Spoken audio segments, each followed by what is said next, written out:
Have you ever wondered why you aren't really enjoying sex? Or if you'll ever be able to be comfortable with your body sexually? Well, in this podcast, Lala Loves and I are getting into ways that you can tap into your sexual confidence. Hey there, I'm Erica, and I'm the creator and host of the Nonstop Podcast and an international purser and flight attendant. Welcome back to my channel, where I release a podcast episode just like this one every week, giving you insights about relationships, careers, wellness, and travel from experts and everyday people so that you can use our life lessons to enhance your lifestyle. Be sure to write a review wherever you're listening to or watching this episode because it helps us find and connect with people just like you. The information, opinions, and recommendations presented in this podcast are for entertainment purposes only. So, Miss Lala Love, can you introduce yourself to the Next Stop Nonstop family? Yes, absolutely. Thank you for having me. I'm Of super course. excited to be here. So, I am Lala, the founder of Lala's Bedtime Tales, which is a sexual wellness and liberation brand. I am a sex, love, and relationship coach and sexual health educator, along with erotica writer and erotic storytelling podcaster. I love And one of my it. and one of my main goals is to empower women to feel confident and sexy in the bedroom through erotica, sexual health education, women's wellness, and sex and love tips. Love it. So basically, what that means is we're gonna learn some tips and tricks today. That's what that means. All right, well, let's get right into it. So, what does sexual confidence mean to you? Yes. So for everyone, sexual confidence will look different and be defined differently for everyone because we all have different lived experiences, perspectives, ideologies on sex and sexuality. However, from a sexual wellness perspective, sexual confidence can be defined as loving, understanding, and feeling comfortable in your body, knowing you're worthy of respect, pleasure, and common decency, and being confident to demand what you want, like, and deserve in the bedroom, as well as being able to have those important sexual health conversations with your partners about consent, barrier methods, birth control, STI disclosures and testing, Yeah. and of course, my favorite, fantasies and kinks and anything you want to Mhm. try in the Yeah. bedroom. I Yes. love that. Okay, so let's get into it. So you kind of touched on what sexual confidence was. And why do you think sexual confidence is so important for women to have? Yeah, so sexual confidence is super important to being sexually healthy and having mind blowing sex. Mhm. Yes. So having sexual confidence allows you to engage in sexually, mentally, and physically healthy activities to explore your sexuality and enjoy your sex life. So if you're intrinsically happy, love, and respect yourself, you will expect the same treatment from your lovers, your Yeah. intimate partners, your sexual partners, your sneaky links, whatever you want to call them. Yeah. And and you won't shy away from educating your partner on sexual health tactics, not allowing shame and others' opinions to surround your sexual Yeah. interests and experiences. 100%. So it's super important to hold yourself in high esteem, developing that self respect, knowing your self worth, and that you are more than just engaging in sex, and knowing that you're more than just engaging in that sexual act. Like it should be pleasurable, it should be enjoyable, and you should engage in it mindfully. And in order to do that, you have to have the sexual confidence to go in and speak to your partners and to own your sexuality. I love it. I love every bit of that. So let's actually get into that a little bit. So how did you actually get into the erotica and the liberation space? So yeah, so what got me into this space was actually unfortunately, so I'm gonna go back. So I had a sex positive parent, what we call sex positive parenting. So my mom, I could always go and talk to her about sex, and we could always talk to her about anything. And she has a social work background, so she always taught us good touch, bad touch, and all that. Unfortunately, in my formative years around the seventh grade and in high school, I experienced sexual assault. And I just closed down inside of myself. So I didn't really talk about sex with anyone. Like, I didn't want anyone to talk about it, didn't want to be touched, any of that stuff. And I got really into romance novels, and a lot of those, I don't know if my mom knew what her friends were reading, but they had a lot of sexiness and spice, and I was Mm. like, "Oh, okay, so, like, sex can be this fun, Yeah. exciting thing, and women can enjoy their sexuality." And then I even remember, in high school and stuff, like, everyone would, like, girls especially would police themselves with the slut shaming and all of that, and we don't really have good sexual health education in schools in Say America. that. Yes. Yes, so no one talks about pleasure, and then I had Dr. Jennifer Scott, who's a sexual counselor, on my YouTube channel do an interview, and she said something that really stuck with me. People don't teach us how to have platonic relationships, let alone romantic relationships most of the Mm. time. Oh, that's And so interesting. Yeah. Yeah. yes. That's And accurate. so yes, and so I, grew up, and even though I had this parent I could talk to, I didn't want to talk to anybody about love and sex, and that really impacted my relationships. And then around COVID time, I had issues with endometriosis and PCOS and vaginismus, which I didn't even know women could have sexual dysfunction if they hadn't had any children. And I really was like, you know what? I don't feel sexy. I feel like no one talks about women's health. They definitely don't talk about female sexuality, and it should be this amazing thing. It shouldn't be painful physically or mentally, and it should be enjoyable. And I didn't see too many spaces where that information was brought out. Like, you see a lot of how to please your partner and how to do this, but I'm like, what about a woman owning their sexuality and feeling good about themselves sexually and doing that self work? And I wanted to create that space. So Lala's Bedtime Tales came. And then erotica has a lot of mental health and sexual health benefits that I've learned along the way as well. So I wanted to give that to people. Yeah, so tell me a little bit about the benefits.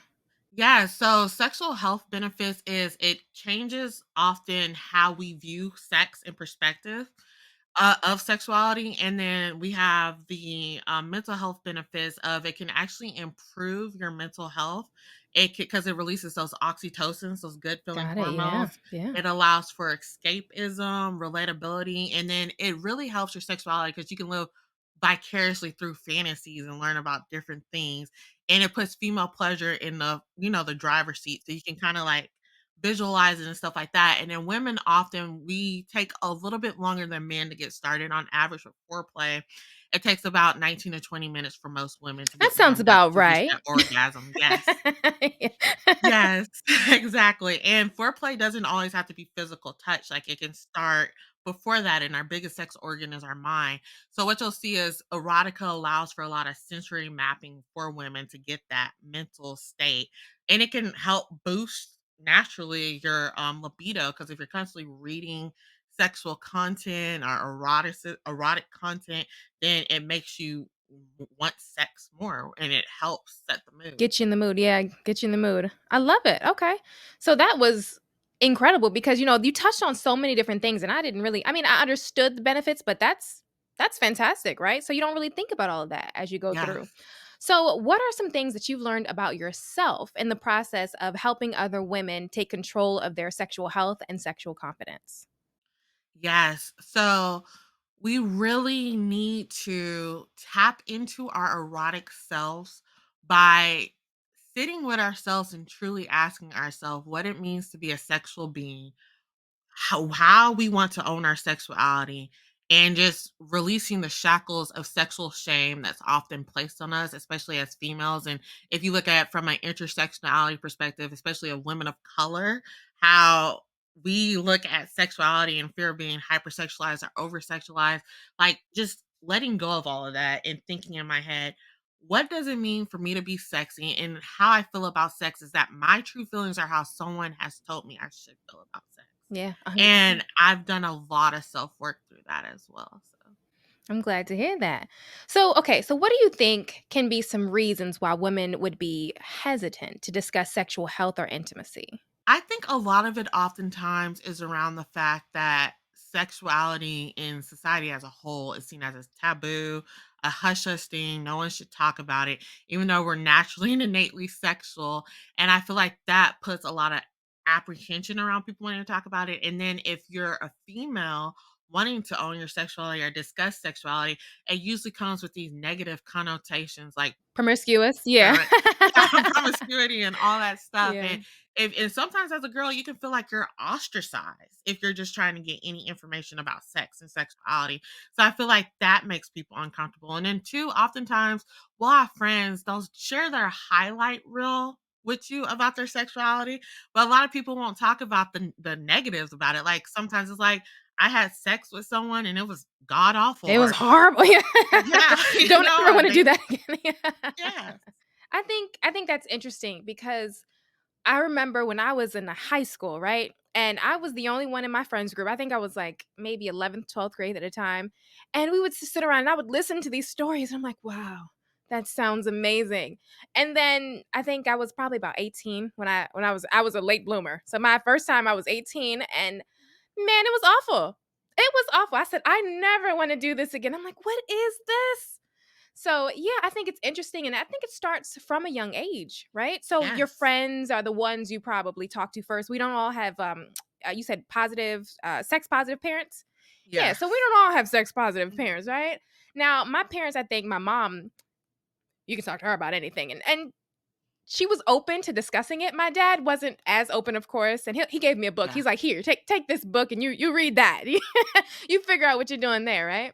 But I think you have to be able to have like aunts or friends or moms or whoever it is to understand like we're trying to figure out our bodies. One, I mean, and this goes from high school to into college, into young adulthood, right? So you're talking about I'm Mhm. trying to figure out what's happening with my body. The older I get, things change. Now you're hitting your 30s, you got some gray hairs where you didn't realize you could get gray hair, you know? So so you got right, it's just so many things that are changing, and I think not even just, like, in society, but I think it starts with family and friends. You gotta be able to have these discussions, and even, like, if you have a little cousin or somebody, just, to those people out there, be open, no judgment, right? Yes. You have to have a safe space to be able to talk about this because there's literally nowhere else outside of music, movies, and TV, right? So that could go one way or the other when it comes to that, Yes. right? So, you're right. We do need a safe space. We do need people around that can just listen. If nothing else, just listen. Give us the real. Yes.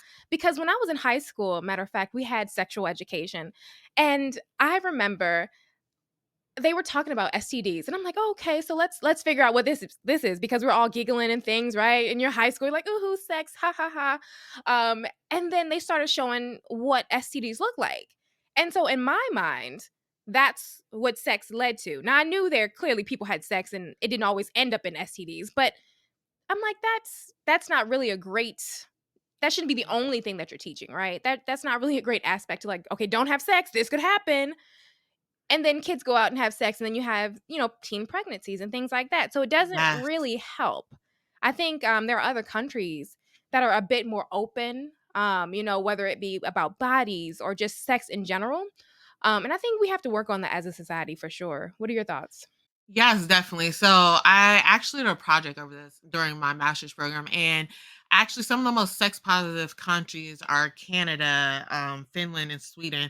And what they do is they do a lot of comprehensive sex education around barrier methods, STI testing and closure, and also they include pleasure. And then something that's important that you talked about too was when you like lost your virginity. Like virginity is actually a social construct.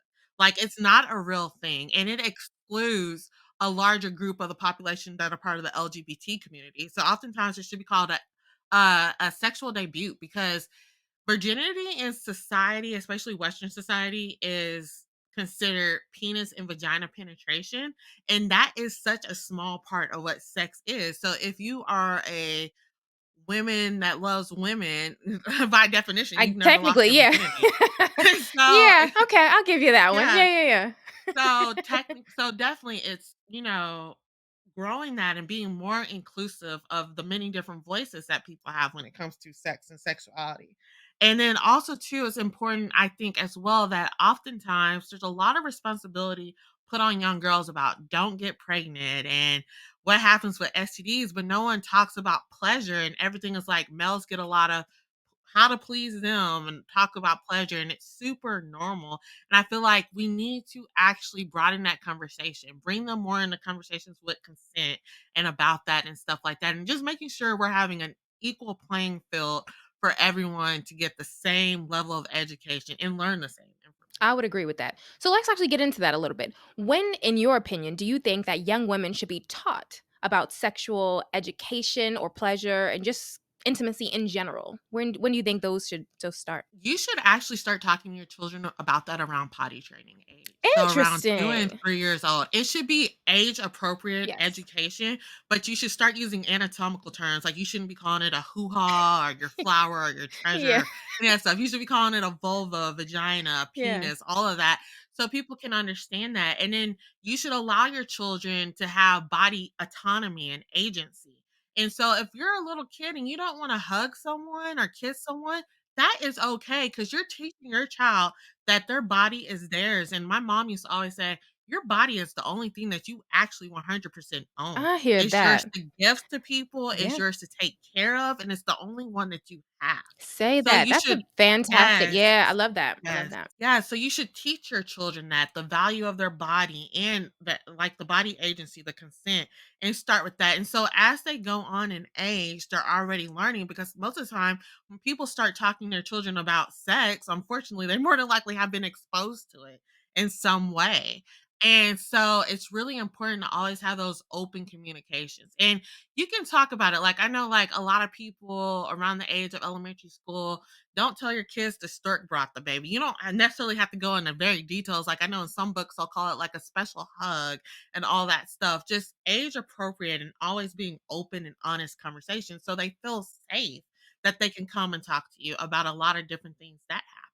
Yeah. And it's interesting. I actually saw I think it was on IG or TikTok or something, and there's a dad. He's a black father, and he has a little boy and a little girl, I believe. And he talks to them. He showed them, I think it was like a scientific video or a biology video, whatever it was, about how sperm get into the egg and how it gets fertilized. And he goes through basically, and he has these conversations with these kids, and he just records it. And I think it's so wonderful because it's not Yes. graphic at all. Like when in the idea of like what we're thinking, like porno, pornographic and Yes. stuff like that. It's not that by any means. It's scientific, and he says it so well. And I think that is something that we need to start to learn because I don't think Yes. most people know how to even describe those things like you guys are talking about to their Yes. kids. Nonetheless, have it like describe it to yourself or your friends, right? You don't really Yes. know how to do that, and that's another part of the education. We don't learn it, so we don't know how to teach it. And I think that's a big issue. So Yes, and also too, it's also important as well to not shy away from talking and teaching your children and adolescents that it feels good and people do it for the pleasure. And then also too, going along with that, when you go into consent when you're teaching children, it's okay to also tell them that if someone is inappropriately touching you and it feels good, that doesn't mean it's not wrong or that you didn't want it. Because then that even goes on to when you get to adulthood and stuff, there are orgasms that feel phenomenal, then there are orgasms that don't feel good, or there's forced like there's just so many variables that go into sex and sexuality that we're not taught that had we had the basis and the foundation at a younger age that could help the bigger issues of the sexual violence, the rise in STIs and the unintended pregnancies. yeah, I would agree with that. So, do you think there are specific ways that family or guardians can actually help young women feel safe and comfortable discussing their bodies or discussing sexual experiences? Yeah, I definitely think by letting them know that it's normal and it's okay to have these feelings and not coming from a place of shame when speaking about them. Like my mom with her talk about the body, she like oftentimes when people feel like if they talk about sex to kids too young, they're promoting promiscuity, and that's not true. Yeah. Like as a parent, you're your kids' first teachers, and research has even shown that majority of the choices that adolescents and young adults make are based on the education and the information that they get from their parents. They're going to believe who they come from more than anybody else out there externally.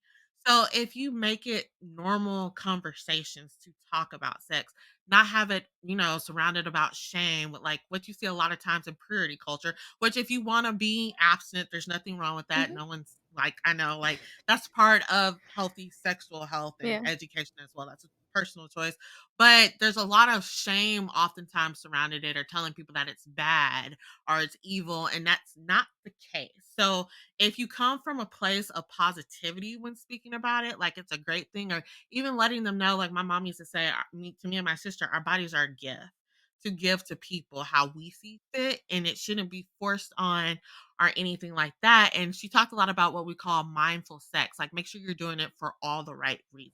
I love your And so mom. if you, yeah, so if you talk about it like that, that helps put it in a perspective of a healthy way, while also not what people like to say promoting promiscuity or anything like that, where they feel like they should go out and make poor sexual choices. Yeah, and I think also like in the mindset of it, I'm thinking like myself as a parent, like I don't have kids, right? So I've Yeah. never had to have the birds and the bees conversation. But I'm thinking like the parents that I've met, they usually have this it's like a hesitation. They feel Yes. uncomfortable, right? There's a tension that you can feel when certain questions come up or when they realize that they have to start having this uncomfortable conversation, uncomfortable in their mind and body with their child, their little tiny child, because I think the thing is people don't realize that sex can be a normal topic every day, right? Yes. It doesn't have to be something like, girl, let me tell you. Like, it doesn't have Yes. to be something so secretive or taboo. Do you Yes. think there are ways that we can kind of help society in general come out of that? Yes, I mean, the best way to do it is honestly talk, talk, talk about it. And then we have to say it in a way where we're not, especially from a female perspective, we're not slut shaming people, right? Like, we have to understand, like, everyone has a different walk of life. Like, my favorite argument I've seen that kills me every time. While I will say I'm not promoting people to go off and have sex unresponsibly with like 100 people, but they talk about the looseness of the vagina. Your vagina is a muscle. It'll contract, and even after having a baby, there's exercise you can do to Yeah, bring it back. But what is the difference between having sex 100 times with one person and with 100 different people? Like when it say comes that. to the Yeah, elasticity, there's not a difference. The only difference is, are you doing it responsibly? Like, are you getting the STIs and all that stuff? So just normalizing that people have different walks of life and they choose to define and do sexuality how they feel, and there's a space for everyone. So I think that's important. Yeah. So it's just talking about it and, course correcting and relearning like things that we've learned and making sure shame is not a part of that conversation. 100%. So usually I would say, I mean, at least in my experience, solo sex is usually the first experience you have when it comes to sexuality and intimacy of whatever sorts, right? So, Yes. what do you think are some tips for folks? We're going to talk about the adults, right? The young adults getting Yes. started with the solo sex, because I feel like people always talk about, oh, it's, my me and my partner, or what, whatever that is. Yes. But I'm like, you don't talk about you first. So, what are some tips for folks who are getting into or trying, or hesitant about the solo sex? I love this. So this is one of my favorite things because there is so much with self pleasure and masturbation, and I feel like self pleasure should be a part of everyone's self care routine. Absolutely. Because going back, it also has mental health benefits, has physical health benefits, and it improves your sex life. My whole thing is oftentimes, especially from a female perspective, we do all these things when we're about to go on a date with someone, right? So, what if you take those elements and you date yourself? And so you start by, doing what you like playing the sexy music, making yourself feel sexy, whatever that may look like. Mhm. Like for me, it's the lingerie and the sexy dress and the big hair and the Love it. makeup and all that stuff. Love it. Make yourself the meal that you want to eat, or Yeah. whatever interesting thing is that you like to do that brings you pleasure externally. So that way you're in a good, calm mindset. So when you go to the bedroom, then what you can do is have that sexy playlist or listen to that erotica or watch the pornography or whatever that you might like, and just kind of start. Your body has over 35 erogenous zones or pleasure spots. Lo So really start to explore your body Yeah. and really touch yourself everywhere and kind of see what feels good and understand that. And then also from there as well, I will say when it comes to like masturbation, like understand that you have more than your clitoris, and your vaginal canal, like touch your labias, like your mound, like everything. Like I had Jasmine Daniels on for an interview on my YouTube, and she also wrote a blog that talks about how to pleasure a pussy. And like in that, she talks about the best ways to touch your anatomy Mm, and how to pleasure yourself from just orgasms to pleasure. And then also understand when you're exploring and understanding your body that orgasm should not be the determinant of whether or not your masturbation session is good or yeah. even whether or not sex with a partner is good. It Yeah. should be based on the enjoyment and the pleasure that you experience and making sure you understand what turns you on. And then from there, once you understand your body and exploration and stuff like that, you can communicate that with a partner because sex is a learned behavior. Like it's teachable and everyone is different. So you need to educate your partner on what brings you pleasure and be open and honest about it. Yeah. There definitely needs to be communication, in the Yes. bedroom. I don't think you can actually safely, in any aspect No, of it, have sex, without communication. Even just, I agree. you just the basics. "Oh, no, maybe not that." Or, "Yeah, yeah, yeah, do that. Yes. Keep that up." Right? There I mean, just the basic Yes. communication. It doesn't have to be crazy, like, people are talking, "Oh, do," "da, da, da, da, da." Doesn't Yes. have to be all that. Just basic Yep. communication that you use as we're talking today, same type in the bedroom. So I would agree with that. So we talked about solo sex. Now let's kind of go to the couples or the partners, right? So what tips do you have for couples, as they try to start to explore new experiences? So, my favorite thing to always talk about is one of my favorite people, Sex with Emily, Dr. Emily Morris, she has the three T's. She talks about when you're wanting to talk about sex with a partner, it's timing, tone, and turf. So, timing, the best time to talk with a partner about sex is not in the bedroom, right? So, Too you late at definitely that want point. to yeah, right. And then if it's something that you kinda, like, wanna ease into, whether it's a good or bad, you just don't know how someone will respond, and you don't want them to go into the bedroom or where you have sex and they have that bad thought in their mind, so they're just like, "Ooh," like, season up and stuff like that. So timing is always important. Like, and then tone. So you don't want to come off feeling like you're attacking someone. You always want it to feel like it's just a conversation. Like you can always say, "Oh, well, I like when you do that. So do more of that." Or like, "Oh, that time you did that, that wasn't really my thing. And maybe we can talk about, how to make it better." Yeah, for Something sure. like that. And then turf, the best places people see that honestly these conversations do well is when people are on a walk with each other are sitting Interesting. out. Yeah, it's like Hmm. sitting outside or anytime when there people seem to be more open Yeah. to those conversations. Interesting. Also, yes, and then also too, our tastes change, right? The kinks we want to explore, the fantasies we have, all of that. So you should definitely sit down with yourself and then with your partner and do a yes, no, maybe list or what they'll call a want, will, and won't list.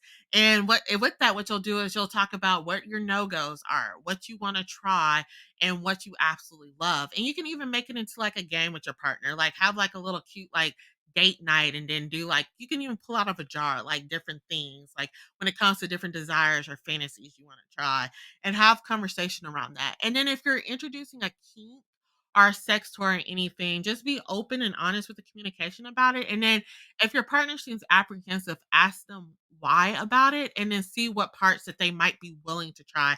So you can start off slow and then ease into it. Like, let's say, for instance, you want to do bondage. Well, you can start with, like, okay, well, let's just do where you hold your hands in place and you don't move them. And if you move them, then I'll do some edging, which is like elongate your like orgasm and stuff. Like make a game with it. Then you go from there to the handcuffs or the silk ties and stuff like that. Like you can start off slow and ease into it. And then even with buying a sex toy, you can look up, research, and educate online and then go into the store together and talk to a sexpert in there, see what toys they will recommend for partners and stuff like that.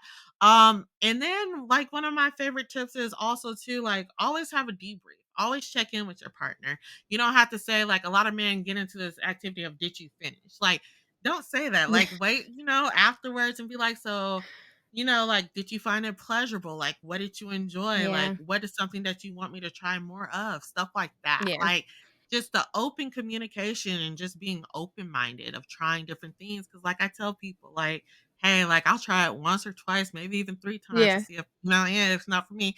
And of course, never yuck anyone's yum. So, like, if they come with you with something like a kink or something, like, I know there was a huge thing where one of the city girls with P. Diddy, she liked golden showers, she liked to be peed on. Like, if that's not your thing, don't yuck them, just be Yeah. like, "Hey, that might not be something that I feel comfortable doing," and Yeah. that's okay. Yeah. So, yeah. I like that. Well, you touch on actually a couple different things. So, the links that you were talking about for your podcast, I'm going to make sure I let everybody know. We're going to go ahead and link those down below. But also, Quiver. Now, Quiver is an app or a website. It actually goes with the, I think you said might or open to, not open to, Yes. whatever that however you worded it. That actually is on Quiver. Now, this is not sponsored by any means. It's just something I've used in the past with partners, and I think it's very interesting because it lets you know if you're like super open to something or if you're super not open to something that, maybe I'm interested if you want to try it, but it has basically a range and it goes through I think 430 or 450 different kinks or things that you could be open to. So I think it's so interesting. And that it was funny that you mentioned it because I was like, oh, actually they, I have something like that I've used before. And I'll link that for anybody if they're interested. But yeah, it's very interesting. So the other thing I did remember about the last conversation, if you don't mind going back for me, is women's orgasms. Now I think it's Mhm. really funny because now I don't know how true this is, but I read it on Google. So everything on the internet has to be real, right? So so it was saying that I think it was like 42% of women in their 30s have never had an orgasm from sex. And now, like I said, I don't know how true that is, but I thought it was very interesting because I have heard that from a few different women that, hasn't happened yet and they're well in their 30s. Yes. So yes, I've read so I haven't read specifically based on age range like that. There is a really good article on my website about Black women in pleasure written by Dr. Ashley Towns, who's an epidemiologist, and she does a lot of sexual health research and sexuality around Black women and sex. And there's one about the orgasm gap. So she has one that kind of breaks it down for age for Black women. But I read that less than about around when they did a research study, about 8 to 10% of women said they had never reached orgasm. And then also too, 18.7% of women can orgasm from vaginal penetration. So the other 80% have to have some type of clitoral stimulation. And then oftentimes a lot of people don't understand is the tip of the iceberg. What we see, that external piece, is just the tip of the iceberg. Your clitoris is actually internal, and the tissue of it can extend all the way back to the anus and extends towards the vaginal canal and opening. And it's often where that spongy area is, which is called the G spot. That's your clitoral tissue as well. And so what you'll learn too is that a lot of women who can experience vaginal penetration, it's because of where their clitoral tissue reaches from the vaginal canal and how close their external clitoris sits to the vaginal opening. So oftentimes when women can't experience or have issues with orgasm, it's because they need more clitoral stimulation. And then oftentimes too, for stronger orgasms, it's the G spot stimulation. So what I've learned through research and everything is if you'll have a clitoral stimulation before, it'll engorge and kind of have like a girl erection or and so your whole clitoris will become swollen, and it makes it easier through vaginal penetration and things like that to have a stronger and more intense orgasm as well. So oftentimes as women say they can't orgasm and it's not for any physical or medical reason, I would suggest trying to get like a rose toy or a clitoral stimulation air suction toy and using that and exploring their bodies with that. And that can also help. But then also too, once again, your mind is your biggest sex organ. Yep. So if you have like any type of thing blocking that, whether it be trauma, shame, or you're just stressed out or overwhelmed, that's going to affect your ability to orgasm as well. Yeah, I would agree with that. So let's actually start talking about sexual confidence again, right? Yeah. What are some ways that women can actually build the sexual confidence around the idea of discussing intimacy with their partners? Yeah, so I always tell people number one, like you have to discover your sexual self and what it means to be a sexual being. So that's like, how do you perceive sex? Like, What do you enjoy about sex? What don't you enjoy about sex? Like, what do you want your sex life look like? Like, who is your sexy role model? Mine is Megan Good. I love Like, it. hey, right? Like, Love do you it. love yourself? Yeah. Like, you have to really sit down and do the work of starting, and you always have to start from a place of love. So, if you don't love yourself, you don't like your body, and you don't understand your sexual motivations as to why you want to have sex or why you're having sex, then that's going to hurt when you go into the bedroom and have sex and how your sexual satisfaction is, because your self esteem and your sexual satisfaction are tied immensely together and can affect whether or not you have that earth shattering sex life. So, really sit down and understand who you are sexually, what your motivations are, and do you love yourself? Because that's going to really impact like your sexual confidence. And then going from there, number 2, I always say is get to know yourself, your body, and what pleases you. And that goes back to what we talked about earlier. Like, have that sexy date with yourself. Like, start with what pleases you externally. Because if you don't even know what pleases you externally, how are you going to start knowing what pleases you with your body and everything like that? So, start off slow.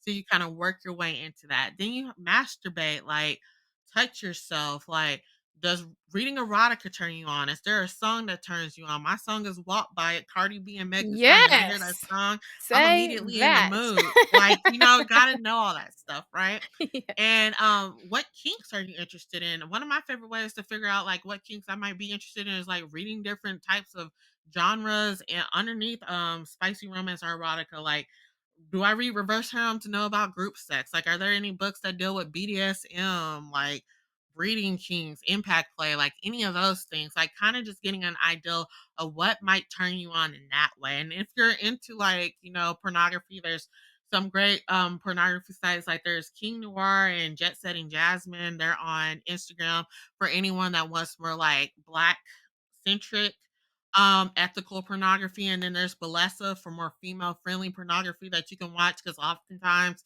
it's from the male gaze, but Yeah. these two Yeah. are more centered around like, sexuality from the black perspective Yeah. and then sexuality from the female perspective. I like that. And then also too from there, safely explore and educate yourself on your sexual interests.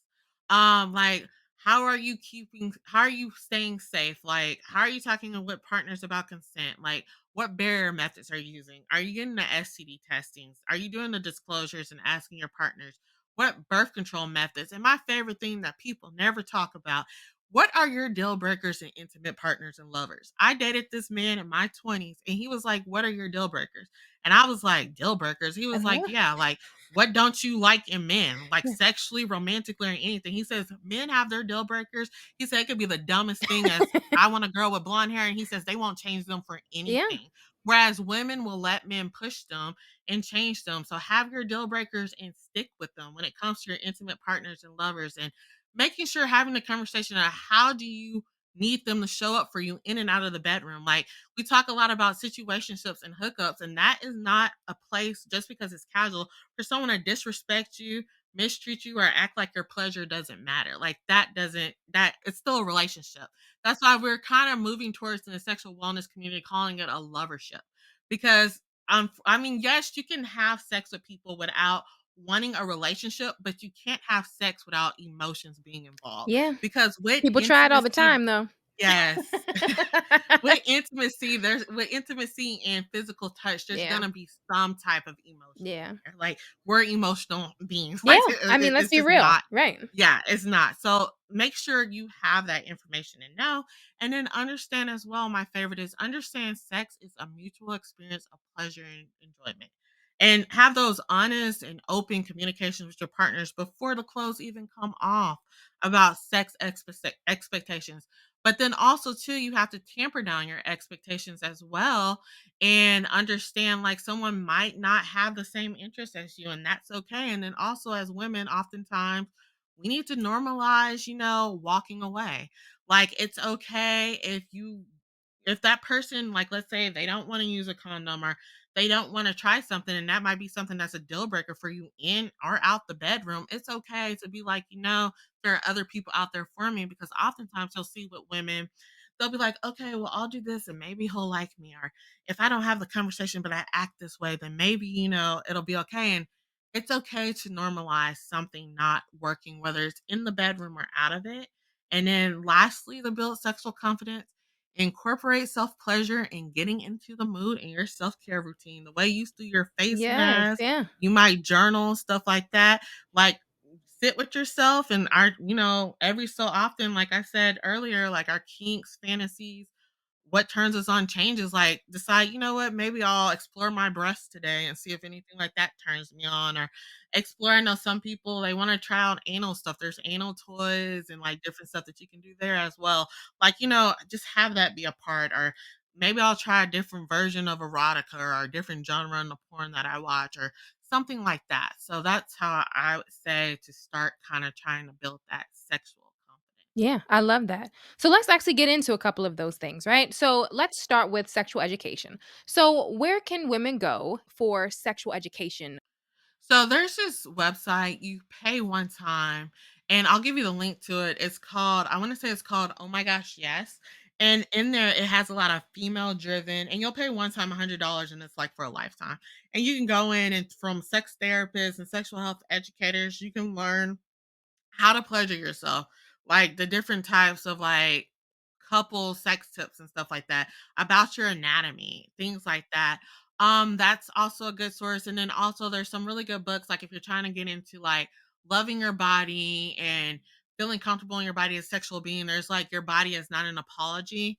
That's a good book. Come As You Are by Emily Nagoski. That's a good book to learn about your sexuality.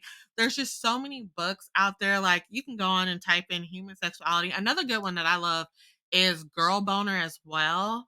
That's another good book to learn. And then also too, like I know a lot of great sexual health educators on Instagram trying to put the information out there, like Ask Goody, The Vagina Liberator by Jasmine Daniels, the NJ Sex Therapist, Pretty Sexucated. Like there's so many people out there.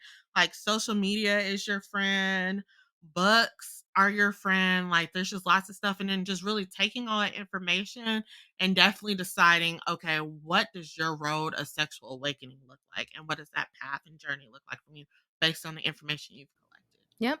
And understanding that it doesn't have to look like the next person, right? Exactly. Huge. Yes. Yep. That's extremely important. So, and you actually gave us some book recommendations, which I'll definitely make sure I link in the description. But also, you didn't mention any of the romantic or the erotic book recommendations. So, what are your Oh, top yes. three?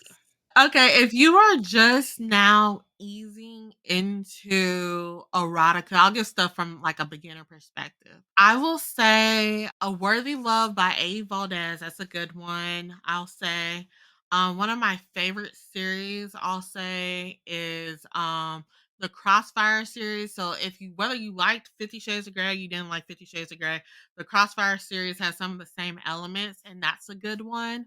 Another one is the Breathless series by Maya Banks that does with a lot of like BDSM and billionaire like romantic partners. I really like that one.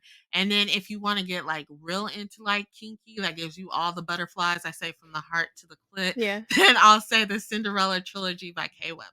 Interesting. I love it. Okay. So, like I said, I'll make sure all of that is in the description. Now, let's kind of get into you and your brand, right? So, if you could describe, I know you have a podcast. So, go ahead and describe your podcast to us.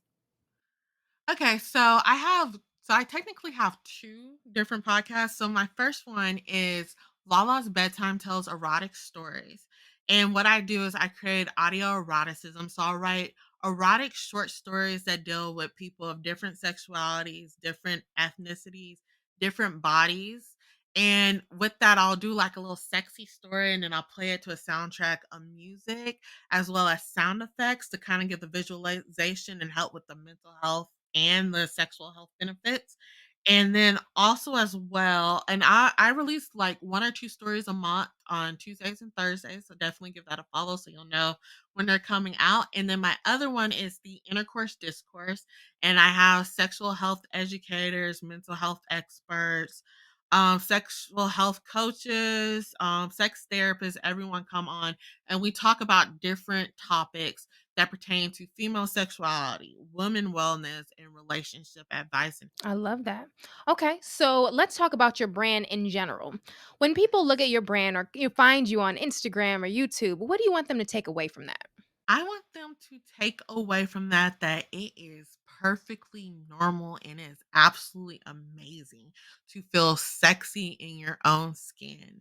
And that regardless of what you decide your sexuality looks like, you own it, you love it, and you live unapologetically by it. Say that. As long as you are being safe and it's consensual, then it is amazing. I want people to walk away and understand that sex is an amazing, enjoyable, and pleasurable act. I love it. Wonderful. So I know we're about to wrap up, but before we go, I wanted to know if you have any advice for any individuals out there who are lacking some sexual confidence and self confidence, I guess, yeah, right? When it comes to exploring their bodies.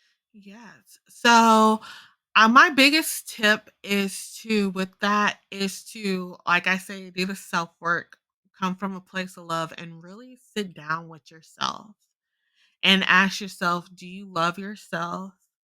Do you accept your body and understand that your body is yours? And also, as well, what are your sexual motivations? And if you could sit down and have your ideal sex life, what would that look like?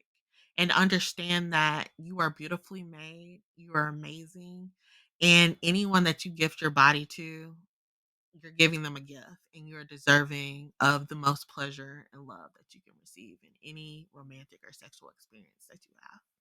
I love that. Well, Miss Lala Loves, thank you so, so much for being on the Next Stop Nonstop podcast. When I tell you, you dropped like so many gems. I'm like, I think I learned like a whole bunch. I said, okay, well, I got to go to that link. I got to read this book. Wait a minute now, right? So I appreciate you for spending some time with me.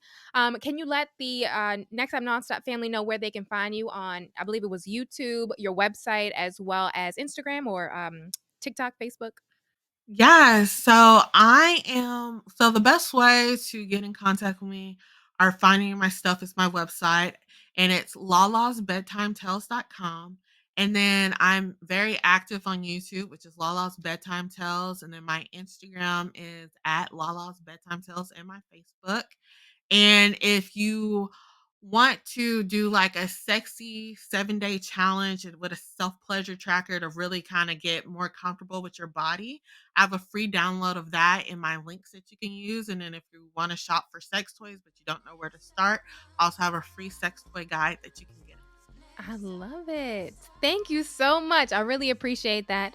And I cannot wait for you guys to reach out and let her know that you heard about her from the Next Stop Nonstop podcast.